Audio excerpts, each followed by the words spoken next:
تقدیم می کند.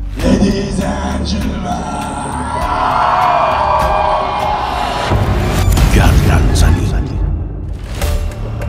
میگم یه کلمه من بگو کیه اون عوضی که ازت فیلم داره؟ من گویی که زدی انگشتموی شهرم کردی. من مطمئنم پای یکی از اعضای خانواده این وسط گیره. فکر کردم تو هم مثل من ترسیدی ولی الان میبینم همتون ترسناک شدی. مافیات کیه امشب جناب سروان؟ سایدمون با هم چیه؟ من سفیدم سیاهم چجوریه؟ حبس باباتو نکشیدم منو بپیچونی. یه پایین. امشب دارم میرم سراغش. بابا تو چقدر لجنی دختر، چقدر حیوانی. من این سیاهم تن خودشو خانواده‌اش نکنم ول کنه ماجرا نیستم. هر کاری دلت میخواد بکن. ازت نمیترسم دیگه.